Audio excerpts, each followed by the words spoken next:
చాలా మంది తీర్థము ఇలా స్వీకరిస్తున్నారు, ఇలా స్వీకరిస్తున్నారు, ఎలానో రకరకాలుగా స్వీకరిస్తున్నారు. కానీ స్వీకరించే పద్ధతి అది కాదు. ఆ యొక్క తీర్థం ఎలా స్వీకరించాలో చెప్తాను. అంటే తీర్థం స్వీకరించడం వల్ల ఎటువంటి ఫలితం కలుగుతుందంటే చాలా రకరకాలైనటువంటి ఫలితాలు ఉన్నాయి. కానీ ముఖ్యమైనదిగా చెప్తాను, చక్కగా వినండి. అకాల మృత్యుహరణం సర్వ వ్యాధి నివారణం. అంటే మీకు ఉండేటటువంటి వ్యాధులు, రోగులు అన్నీ కూడా రాకుండా ఉండడానికి ఈ యొక్క తీర్థం అనేటటువంటిది స్వీకరిస్తాం. కాబట్టి ఎలా స్వీకరించాలో చక్కగా చూడండి. ఈ యొక్క చేతి ఉంది కదా, ఇది చూడండి. ఇది ఇక్కడ పెట్టేసి రింగ్ మీద పెట్టేసి ఫింగర్ రింగ్ మీద పెట్టి ఇది చూపుడు వేలు క్లోజ్ చేస్తే ఈ యొక్క గోముద్ర అవుతుంది. ఈ యొక్క గోముఖం అవుతుంది. గోముఖంతో మనము తీర్థాన్ని స్వీకరించాలి. అదే పద్ధతి. అలానే స్వీకరించి ప్రతి ఒక్కరికి కూడా షేర్ చేయండి, ప్రతి ఒక్కరికి తెలవాలి. చాలా మందికి చూశాను, తీర్థము స్వీకరించిన తర్వాత చెయ్యి అనేటటువంటిది తలపైనకి వెళ్తుంది.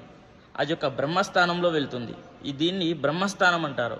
కాబట్టి ఆ యొక్క తీర్థము స్వీకరించిన తర్వాత ఎంగిలవుతుంది మన చెయ్యి. ఆ యొక్క చెయ్యి బ్రహ్మస్థానంలో పెట్టొచ్చా ఒకసారి మీరే ఆలోచించండి. కాబట్టి అక్కడ ఉండేటటువంటిది బ్రహ్మస్థానం. కాబట్టి మనం ఎంగిల్ అనేటటువంటిది అక్కడ పెట్టకూడదు. కాబట్టి అందరు కూడా వీలైతే ఆ యొక్క చెయ్యి కడుక్కోవాలి, లేదా కర్చీఫ్తో తుడుచుకోవాలి. కానీ మనం బ్రహ్మస్థానం దగ్గర పెట్టకూడదు.